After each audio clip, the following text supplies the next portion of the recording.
السلام عليكم ورحمة الله وبركاته. بسم الله الرحمن الرحيم. إن الحمد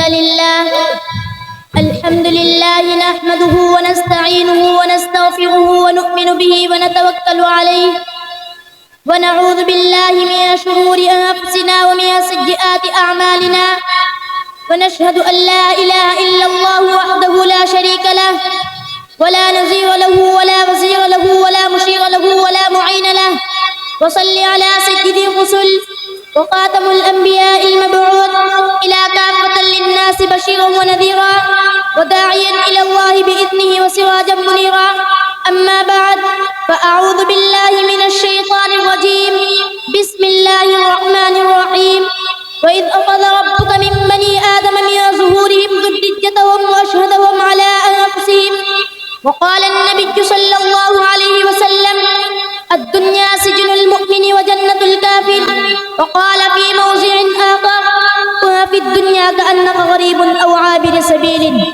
اللهم صل على سيدنا محمد وعلى آل سيدنا محمد وبارك وسلم. اللهم صل على سيدنا محمد وعلى آل سيدنا محمد وبارك وسلم. اللهم صل على سيدنا محمد وعلى آل سيدنا محمد وبارك وسلم. فکر منزل ہو گئی ان کا گزرنا دیکھ کر، فکر منزل ہو گئی ان کا گزرنا دیکھ کر، زندہ دل میں ہو گیا اوروں کا مرنا دیکھ کر. کیا دل لگائے گلشن عالم ہے بے ثبات، کیا دل لگائے گلشن عالم ہے بے ثبات. آئے ہیں 4 دن کے لیے اس چمن میں ہم، نہ ہم ہوں گے نہ تم ہوگے کسی دن، نہ ہم ہوں گے نہ تم ہوگے کسی دن. زمیں کہتی ہے رو رو کر آسماں سے، آشیانہ شاخ گل پہ کب تلک تیری میرات ہے، آشیانہ شاخ گل پہ کب تلک تیری میرات ہے. بس غنیمت جان لے جتنا بسیرا ہو گیا. میرے محترم بزرگوں اور دوستوں، ابھی جو آیت کریمہ میں نے آپ حضرات کے سامنے تلاوت کی ہے، اس آیت کی تشریح اور وضاحت جناب نبی کریم صلی اللہ علیہ وسلم کی اس حدیث شریف سے ہوتی ہے جس میں ارشاد فرمایا جناب نبی کریم صلی اللہ علیہ وسلم نے کہ اللہ رب العزت نے جب سب سے پہلے انسان حضرت آدم علیہ السلام کو پیدا فرمایا اور پیدا کرنے کے بعد جب اپنا دہنا ہاتھ حضرت آدم علیہ السلام کی دہنی پشت پر پھیرا تو اس سے بے شمار چمکدار نورانی چہروں والی روحیں پیدا ہوئی. یہ نورانی چہروں والی روحیں ان مسلمانوں اور مومنوں کی تھی جو قیامت تک پیدا ہونے والے تھے. پھر اللہ رب العزت نے اپنا بایاں ہاتھ حضرت آدم علیہ السلام کی بائیں پشت پر پھیرا تو اس سے بھی بے شمار سیاہ چہروں والی روحیں پیدا ہوئی.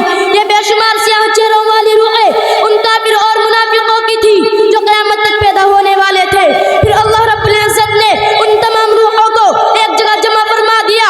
اس جگہ کو عالم ارواح کہا جاتا ہے. پھر یہی روح عالم ارواح سے منتقل ہو کر رحم مادر یعنی ماں کے پیٹ میں آتی ہے اور پھر یہی روح وہاں سے 8-9 مہینے میں دنیاوی جسم حاصل کرنے کے بعد بشکل انسان اس دنیا میں منتقل ہو جاتی ہے. پھر یہ انسان اس دنیا میں اپنی مختصر سی 70-80 سالہ زندگی گزار کر عالم برزخ یعنی قبر میں منتقل ہو جاتا ہے. پھر وہاں سے میدان حشر میں، پھر وہاں سے پل صراط کا ذریعہ جو اس کا اصل ٹھکانہ جنت یا جہنم ہوگا اس میں منتقل ہو جائے گا. میرے دوستو، انسانی زندگی کے ان تمام مرحلوں پر غور کرنے سے یہی معلوم ہوتا ہے کہ دنیا انسانوں کے لیے اصل منزل نہیں ہے. جیسے مختلف قسم کی سواریاں جہاز، ٹرین اور بسیں مسافر کے لیے اصل منزل اور اصل ٹھکانہ نہیں ہوا کرتی ہے، ایسے ہی یہ دنیا انسانوں کے لیے اصل منزل نہیں ہے. میرے دوستو، اس دنیا میں ہر انسان ایک مسافر کی طرح ہے. یہ دنیا چلتی ہوئی سواری کی طرح ہے کہ ایک مسافر اپنی جگہ چھوڑ کر اترتا ہے کہ فوراً دوسرا اس کی جگہ پر بیٹھ جاتا ہے، اس کی جگہ لے لیتا ہے.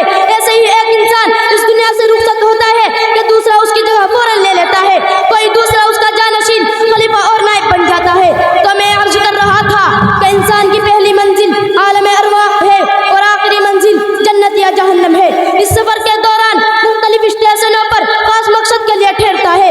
جیسے ٹرین ایک مقام سے